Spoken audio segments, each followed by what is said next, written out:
Hey everyone, welcome to Recess, brought to you by Roadmonk. We're so glad you can take a break with us today. My name is Amy and I'm a content marketing specialist at Roadmonk. I'll be hosting our Recess session. If you do follow our community, we also have a podcast called Product to Product that I host and produce, and you can subscribe to on your preferred podcasting platform. As for Recess, we'll be recording the session live, but we'll also be posting the recording plus a summary with time codes on our Medium page in the coming days. So you can definitely go back there and take a look. Feel free to let us know where you're from, what company you're at, and what role you're in, and let us know if you're a repeat attendee because we love seeing that. Today we have Liz, Roadmonk's events manager, moderating. She's super good at that. She'll be taking your questions, so feel free to send them throughout this chat and we'll answer them in the last 10 minutes of this 30-minute session with our guest. Okay, let's get started. Today we have Blair Reeves from Salesforce. Welcome to Recess, Blair. And I think you have to, oh, there you go. There we go, unmuted. Thanks a lot. Thanks for having me here. Blair is currently the Director of Product Management at Salesforce.org. What's the difference between Salesforce and Salesforce.org? Well, I should say I'm not the Director of Product Management. There are a couple. We're a big org. But Salesforce.org is was a separate organization from Salesforce. Founded in 1999, several hundred people large. We sell products and services from Salesforce to higher ed, philanthropies, nonprofits, foundations, that sort of thing. But now actually, the couple acquisitions we've made in the last year or two, we're creating new products as well for the nonprofit industry, NGOs. Again, the same group of people. So we're doing a lot of stuff. So probably about 500-600 people in our org, which is kind of a drop in the bucket because Salesforce has 50,000, but still a fairly large organization. How do you do all hands with like 50,000 people? We don't. I mean, you don't do it all hands. We have executive. I guess they don't call them executive all hands. We have a webcast. Mark and his senior leadership team will do webcasts. They do them twice a week and have been since the plague hit. And so that's happening. Divisions will have all hands, sort of, at varying levels of interactivity, just right, given what we are. But we all, there's different systems we use for that. Right. Okay, so let's get into it. Can you tell us a little bit more about yourself and how you got involved with product? Sure. I'm one of those people who sort of landed in technology the wrong way, right? Like I had no intention of ever doing tech. I started off doing international development. So I was a Peace Corps volunteer, and in Central Africa and Cameroon. After that, I came back to the States and I was working in global health as a program manager for a number of USAID projects in South Sudan and Vietnam, and Kenya and South Africa and a couple other places. And so I had that experience for a number of years and decided to go to business school to basically continue my career in international development. I'm happy with that.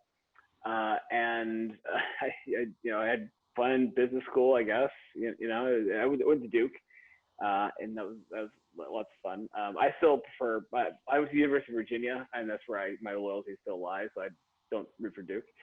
And following that, I actually had a job lined up, and then went abroad for a couple of months. I lived in Rotterdam for a couple of months. Came back to the States. There's a reorg happening.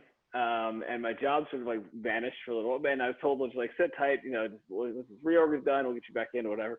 And that happened for like 3 or 4 months and nothing happened. And so I was finally like, well, heck, I need a job. So I had actually interned at IBM because here in Raleigh-Durham, where I live, IBM is a very, very large campus here, about 10,000 people. And I'd done an internship there before, and I was like, that was okay. I could try working in technology. I don't know anyone who works in tech. I don't really ever thought about it, but I could probably do that, right? I Yeah. mean, how hard could product marketing be? So I Right. went and did that. I got a product marketing job at IBM. Eventually moved into product management, mostly because I thought it was a little bit more interesting. I do enjoy the technical side of what we do as well, and I'm probably better at it, honestly, than I was at marketing, because marketing is a hard job, and I honestly did not do it very well.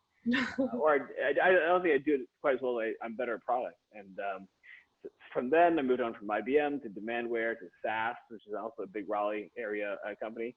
And I came over to Salesforce a little over a year ago. And so I've been in product now for probably 6-8 years, something like that.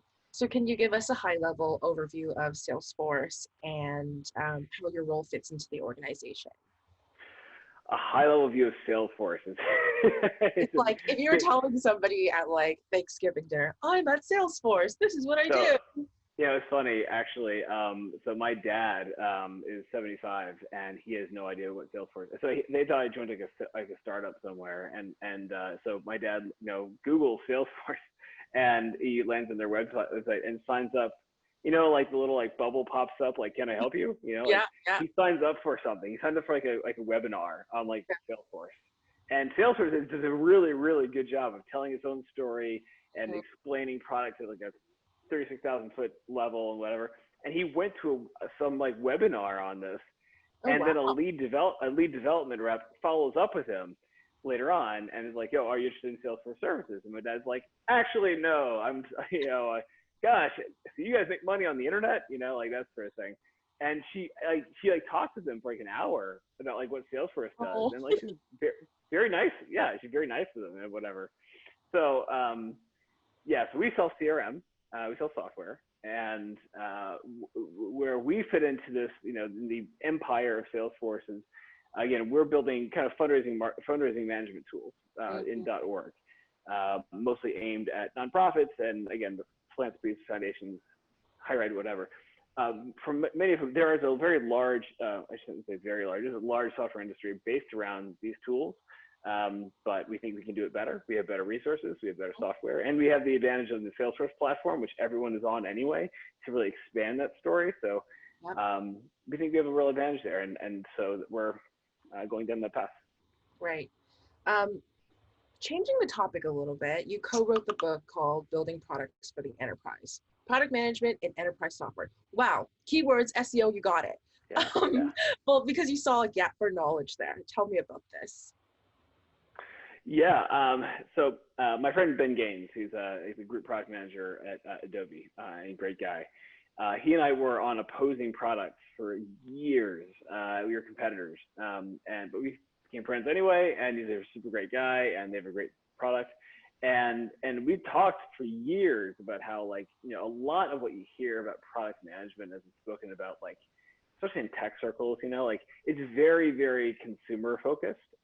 It's like Google, it's a lot of it is Facebook, and a lot of like how we just talk about like the practice of product management looks nothing like my job.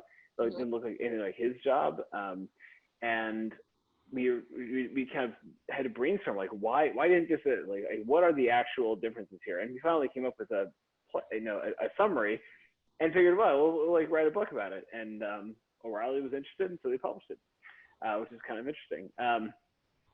At a very high level, I mean, what distinguishes consumer product management and enterprise product management is that we have to sell our thing to someone who buys it, right? So like ad models, for example, don't exist for us. On the consumer side, a lot of consumer product managers don't have a sales force, or like, they don't have sellers. Right, like if your product is monetized in some other kind of way, like at Spotify or Twitter or Netflix or something like that, they don't have sellers, or they have sellers, but they sell to advertisers. And so, like as a product manager, I would never really go on a sales call. Like it's not my. It's a disconnect between me and my consumer in that kind of case, and that really changes the practice of product management in a really fundamental way. Whereas in the enterprise, like we have customers, like we have people who buy our products and need them to work. And a lot of that really breaks that whole move fast and break things kind of philosophy. It just doesn't work in enterprise software. People get mad at you, you know. We don't really build for scale quite as much as we build for engineering. So, for example, like, you know, we don't have 100,000 customers. Now, the Salesforce platform actually does have many more than 100,000 customers. But I mean, in most cases, and except for very large enterprise platforms like Salesforce or Adobe or whatever else, standalone products could have like, you could have 20 customers and you'd be doing really, really well, right? You look at a company like IBM or Oracle or one of these, you know, which no one really talks about in like kind of like the product management circles or whatever, but they make billions of dollars every quarter. So, you know, this is partly a kind of like fashionable tech discourse versus kind of like the way the industry actually works, sort of thing. And, you know, we thought we'd read about that and it's kind of responded. Yeah. So you mentioned it doesn't work to move fast and break things with enterprise. How do you suggest then launching features and products for enterprise, knowing they are more careful, there's more red tape, and the impact for them can be very large? Yeah, I mean, there are a bunch of ways you can do it. I mean, obviously we launched new features, we launched new products. We're doing that right now. And there's a bunch of ways we do it. So for a lot of SaaS platforms, like one thing that like Adobe is very well known for is they have like a beta group you can just opt into. And a lot of their power users love that stuff. They love getting access to a beta group.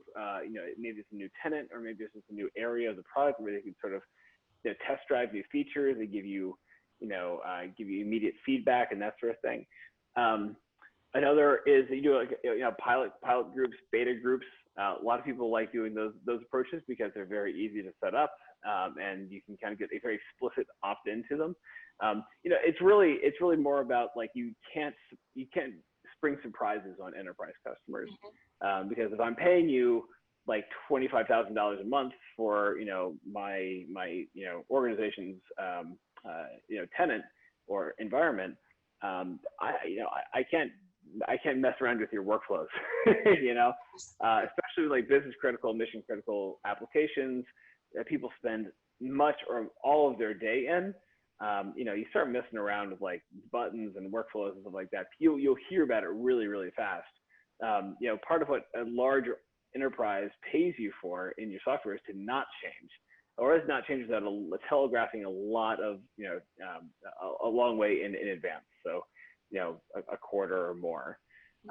And a lot of that's just being customer responsive. I do think that enterprise product managers tend to be more customer responsive because we have to talk to their customers, because, you know, we don't have a million of them, and we can get that sort of, you know, qualitative feedback much more easily than we can quantitative. Yeah. As a customer that's not enterprise, but I do appreciate when they say like, go back to the old version of like Gmail, go back to the old version of Reddit. Like, I often prefer the older version until no one wants that stuff to change. No, until it's like forced upon me. Like Facebook always does that. They just change without giving you the option. Or Twitter also does that. Well, the whole reason is because you're not their user. Well, you're not their customer. They don't care really, but, you know, and that's the other thing about enterprise, that our users and our customers are different. So we are building for our user, but like you know, as a business analyst, whatever, some company, you're not really our customer. I'm not buying it. I don't have buying. Right. Yeah. The buyer is like, you know, 5 levels above you, and they have signing power for $1 million deal. And that person's never going to use the product, right? And my favorite example of this is Lotus Notes, because I was at IBM while you were still using Lotus Notes, and like Lotus Notes is this like terrible piece of software that is you know, garnered like its reputation, and very, you know, for good reason. But you know what? Like IBM would make $1 billion a year selling it, and the reason is because, like, you know, CTOs loved it. IT departments loved it, right? Because it's just very secure, it's bulletproof, it's resilient, all this other stuff, and it checks all the boxes on an RFP. And users hated it, but users didn't get a voice. And there are some tools where, you know, as product managers, again, like in the, you know, discourse, whatever, we're trained to say like users are, you know, user feedback is everything. Yes. Go to the user or whatever. And that's kind of true, but that's also not really always true in enterprise. Like, because there are certain applications where a user has a lot of influence on a deal and others where they don't. So like if you're making point of sale software, your user does not matter. Your user is being paid $10 an hour at a cash register, or was until just recently. But your buyer is an IT administrator or director in HQ, and that person is the person whose like feedback you're actually taking seriously. So there's a lot more nuance to it. That's all. Yeah, a different set of customers for enterprise PMs then. So something that's quite topical for a lot of companies right now is working from home or remote work. And one of your hot takes is that it shouldn't be called remote work, but actually distributor work. Right. Can you talk about this idea and how the nomenclature can sort of shift that mindset? Yeah. I mean, I think that remote work it's become like just like the popular term or whatever. And the reason I don't like it is because it connotes this idea of like the old fashioned, like I'd log into a server back at headquarters and like run jobs on there. And then like, so I'm here, the work is being done over there, whatever. And I guess like it still exists somewhere. I've never done that, right? But like all of us who like build software for a living, all of our work is on the internet, right? So like I've never worked for a tech company where everyone's job couldn't be done at least as well at home, or remotely anyway. And I think there are a lot of people who just culturally, socially, they like offices or whatever, and it's fine. Personal preferences are aside. There's no business reason for everyone to be in office, especially if you're working in software. And it's been really interesting that I think the distributed team is actually a better description of what we do. Like even if you all work co-located in an office, most of your day is spent on email and Slack and whatever else. I think that especially now you're seeing even the companies that were like dead set against remote work, it doesn't work for us. We're special. We're unique. Yeah. Facebook, Google, Shopify, Slack, all of them were dead set against. They all started launching new products in April after they were all completely remote. It just demonstrably works. So I think that's another objection that has been it's pushed away now, and now we're all going to be doing this for a long time. Yeah. What's going to happen to that real estate, like REITs and these fancy buildings and the fancy Shopify offices I've been to? Oh gosh, they could tear it all down and make houses. Yeah, they should do that. So Liz has been helping us collect questions throughout this session. So Blair, are you ready to answer some questions? We got really good ones. Sure. First one, how do enterprise product managers differ when needing to brainstorm on roadmap ideas and opportunities? Do they just turn into request takers versus thought partners?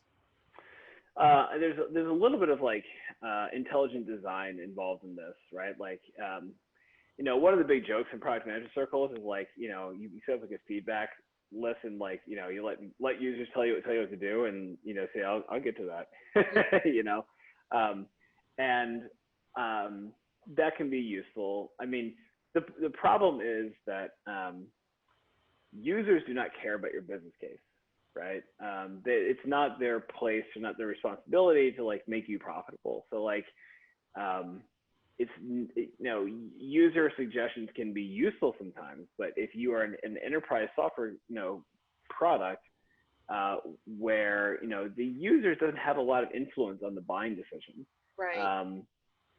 We want to keep our users as happy as we can, but if there's no business case for it, I'm not sure I'm gonna do it, right? I mean, people complain all the time about the software they use, and again, part of that is a useful point of perspective to take into the product design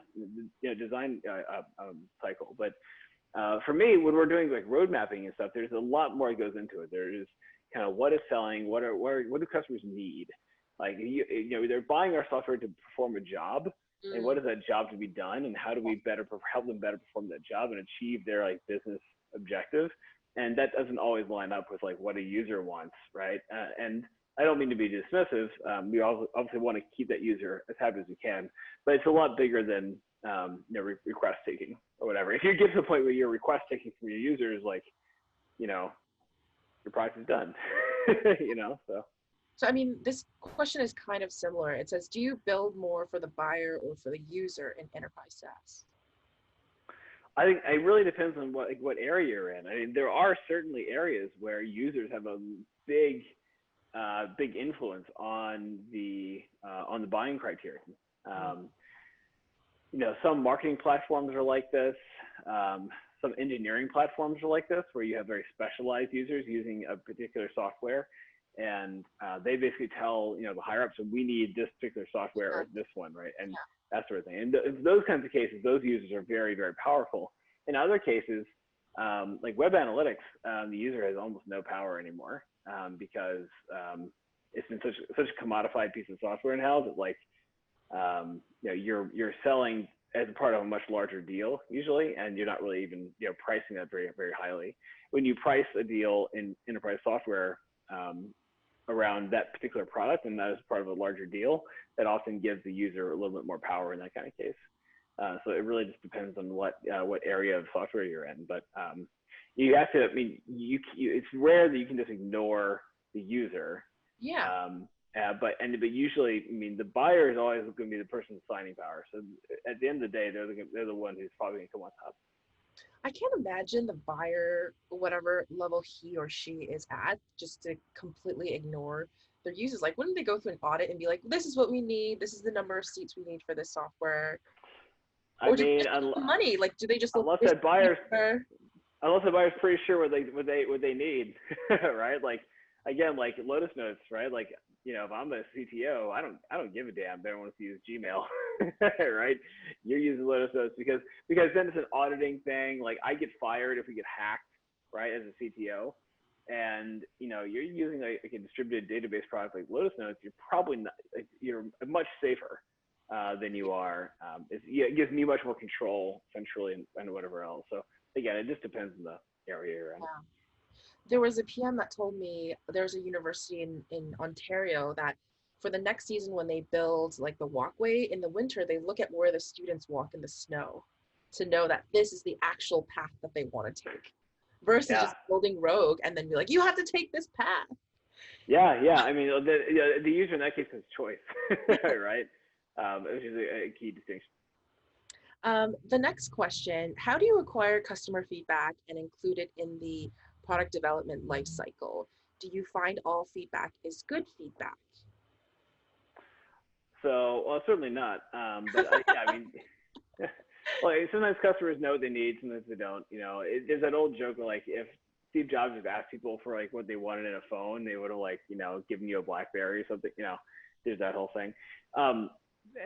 So, but obviously collecting customer feedback and user feedback is really key. So there's a bunch of ways you do that. I mean, there's, customer calls are the thing we used to do before we stopped traveling.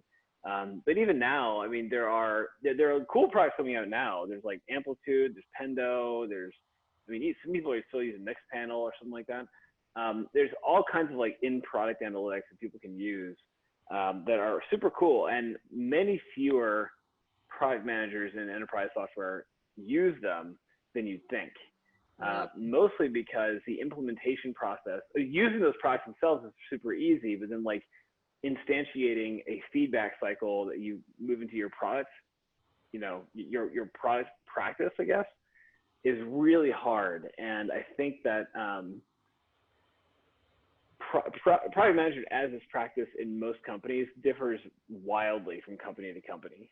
And I don't think it's quite at maturity level where there's like a accepted practice of like going through product analytics and product usage stuff yet. I think that we'd love to do that.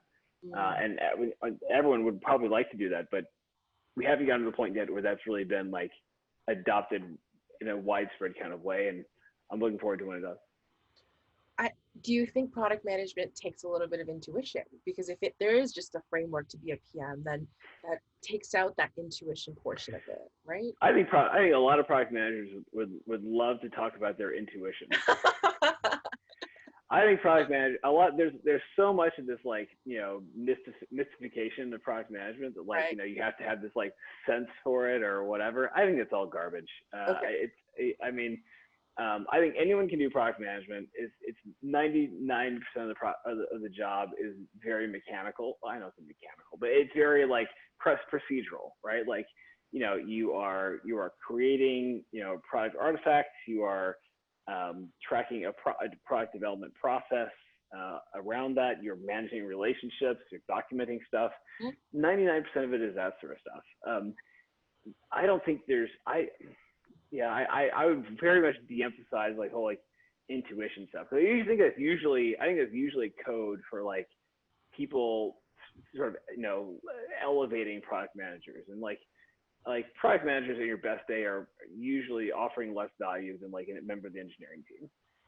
And I see our job as supporting their team, supporting marketing, supporting sales, because we sort of lead, but we're not really in charge of anybody. So I see product managers more as a support role to like those other functions than anything else. So what do you think makes a good product manager? Good writing. I think the ability to write and communicate well is super important. Obviously, there's all the other stuff like just good organization practice.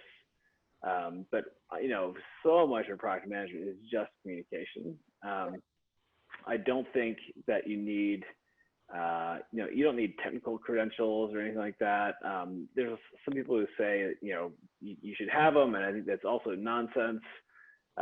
It's all these guys who say that, by the way. It's always it's always like the guys who come in and they're like, I want to they want to like prove their chops or something like that. Yeah. It's all nonsense. I think you need good communication, relationship building, relationship maintenance, communication, and like, honestly, you just write a lot of stuff, right? You document stuff. You're doing email, you're doing Slack, you're doing all the, especially now. So I think that being a clear communicator is probably the most important, characteristic you can have. As a PM, I don't think a lot of, I would say I don't think every PM is a good communicator. I mean, even on any. Oh, I agree. I don't think everyone is a good communicator. I think one of PM was telling me, he was saying, I said, what is it, like one of the tips you would give? He said, if you're not in the room, your roadmap should be self-explanatory, and you shouldn't have to be in the room to explain it if you're presenting it. Like, oh, very interesting. Yeah, I mean, that certainly makes sense. I think there's a lot you can say. Again, it depends on like how complicated your roadmap is, but I think that's a great principle to try to abide by. Yeah. Okay, everyone, as we wind down our session, I want to thank Blair for being really generous with his time and being a guest on Recess, and you, the viewer, for attending. Blair, where can people find you? Medium, Twitter, LinkedIn? Gosh, let me see. I'm on Twitter at Blair Reeves. Nothing special. My blog is blairreeves.me. So I'm sure there'll be links to all that sort of thing. And I'm there, so come find me. Yeah. Okay, great. We will be posting this recording and a summary with time codes on Medium, so look forward to that. Our next Recess session will be August 18th, and we look forward to having you join us. Thanks again for dropping by, everyone. Thank you, Blair, so much. Have a great weekend. Absolutely. Bye. See you guys.